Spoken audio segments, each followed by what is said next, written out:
Dans un monde où les Américains sont les #1 en films de blockbuster,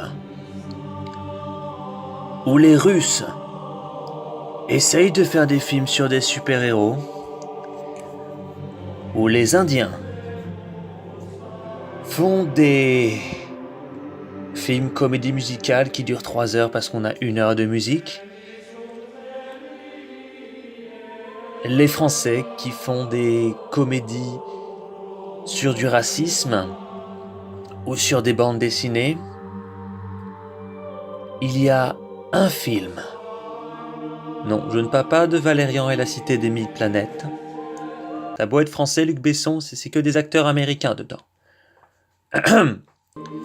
Il y a un film français. Ah non, mais c'est réalisé par un Québécois, donc ta gueule. C'est un film avec des acteurs français, donc c'est un film français. Avec une histoire qui se passe à Paris, en France.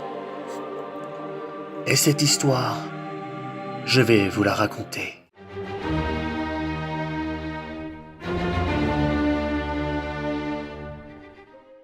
Salut les cinéphiles, on se retrouve pour une nouvelle vidéo dans un nouveau décor, hein, parce que j'avais la flemme de tourner chez moi et je me suis dit il fait beau, alors autant tourner par ce magnifique temps ensoleillé. Donc oui, comme vous avez pu la voir dans l'intro, je parle de Dans la brume. Il faut déjà savoir que j'ai beaucoup aimé ce film, on a autant d'informations que le personnage. Je vais parler aussi d'un deuxième film dans cette après-séance, ce sera Ready Player One.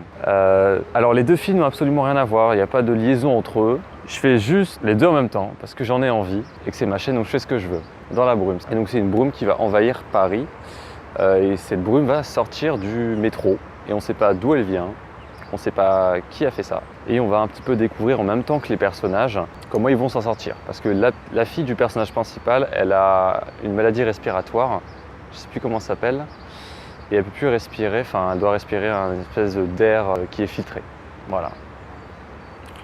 Donc il faut savoir, ce film, je l'ai énormément aimé et tu t'attaches vite au personnage, genre très très vite. C'est un film vraiment qui est un petit peu, on va dire, c'est vraiment une concurrence au film blockbuster de catastrophe, parce que là c'est quelque chose qui est, on va pas dire simpliste, mais c'est quelque chose qui pourrait très bien arriver et ça se passerait, pas exactement, mais ça se passerait dans les mêmes conditions, il y aurait exactement les mêmes problèmes si ça arrivait vraiment dans notre vie à nous. Et c'est ça qui est bien fait, c'est qu'ils n'en font pas des caisses.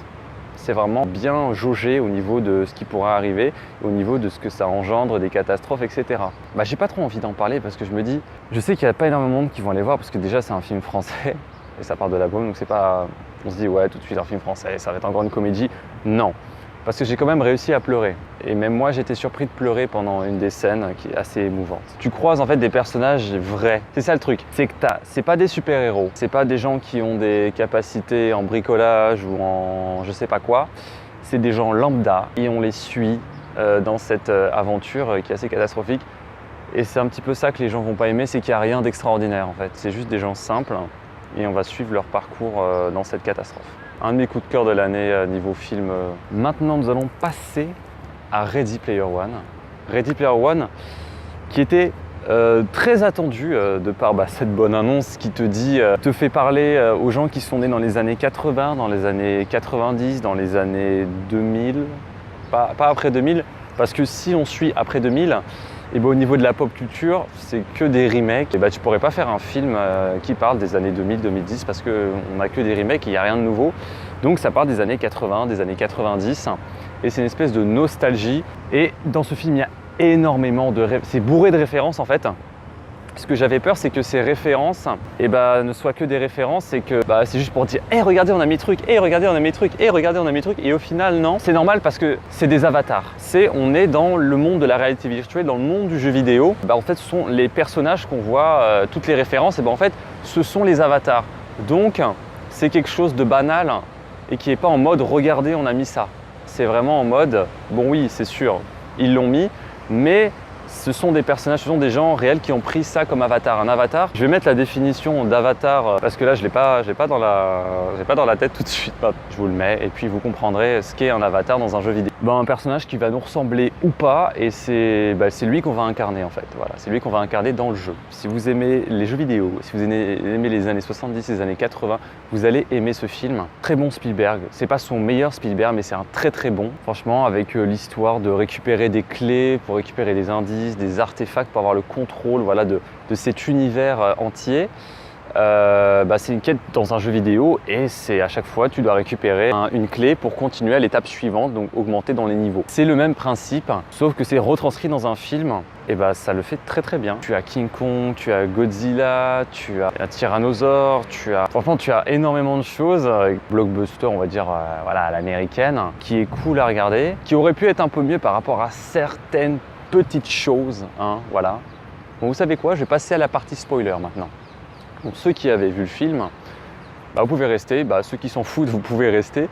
Et bon, ceux qui l'ont pas vu, qui voudraient le voir, allez le voir avant que je passe à la partie spoiler.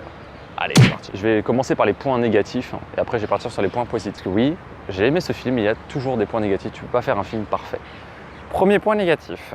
Le cliché de mes parents sont morts, donc je vis chez ma tante. Ça l'a fait un petit peu à la Peter Parker.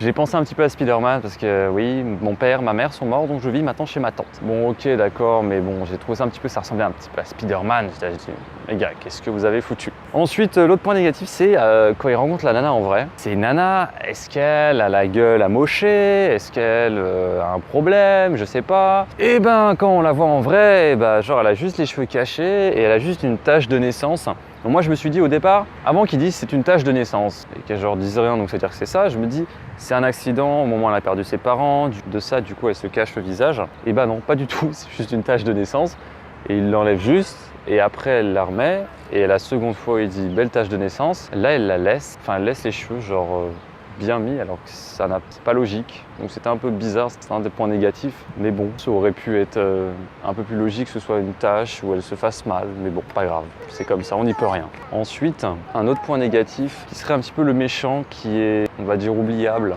Ouais, le méchant, tu te dis, en fait il veut juste du contrôle de l'Oasis. Donc il engage plein de gens pour faire les missions à sa place. Il a un avatar méchant à l'intérieur qui est méchant quoi. Il a un corps avec une tête de mort, il a une tête de méchant. J'aurais préféré qu'ils prennent genre un avatar, je sais pas, genre l'avatar d'Hello Kitty en méchant. Peut-être ça aurait fait trop, mais je sais pas, genre l'avatar de Oui Oui ou un truc comme ça.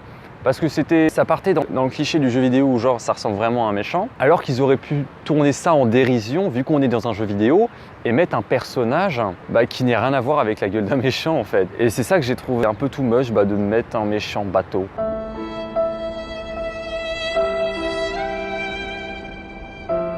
Après niveau points négatifs, j'en ai pas d'autres quoi. Au niveau des points positifs. J'ai adoré que le personnage principal, genre il tombe amoureux de la nana sans la connaître dans le jeu vidéo quoi. Il dit ouais je suis amoureux de toi alors qu'il l'a jamais vu en vrai. Il l'a vu genre 2-3 fois, ils se sont juste parlé. Dans la vraie vie ça se passe ça aussi, c'est que t'as des gens ils tombent amoureux, personne. Dans un jeu vidéo juste parce qu'ils se sont parlé 2 minutes et qu'ils trouvent l'avatar très, très joli.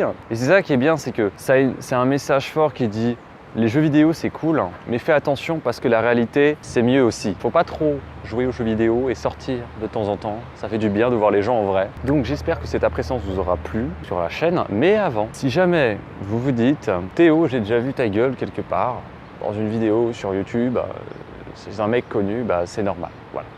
J'ai fait des tournages avec Seb Lafrite, Golden Moustache, Studio Bagel, Hollywood, Alice Nevers, Le juge est une femme. Je préfère vous le dire parce que je l'ai mis dans ma story sur Instagram et Snap. Et il y a plein de gens qui me disent « Ah mais oui, ta tête me disait quelque chose !» Donc je vous le dis comme ça vous le savez. Et voilà, comme ça vous n'avez pas à tous me poser 1000 fois la même question. Ah je me disais bien, ta tête me disait quelque chose. Donc voilà. Donc moi je vous dis à une très prochaine sur la chaîne. Ciao. Qu'est-ce que tu fais encore là? Bon d'accord.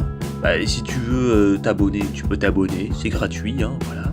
Après, si tu veux lâcher un petit pouce bleu pour faire plaisir, ça fait plaisir. Et après, si tu veux lâcher un commentaire, vas-y.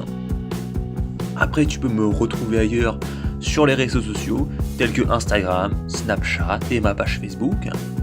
Tu peux aussi me soutenir sur Tipeee si tu en as envie. Et il y a aussi ma chaîne secondaire. Voilà, je te mets tout ça dans les liens dans la description. Allez, bisous.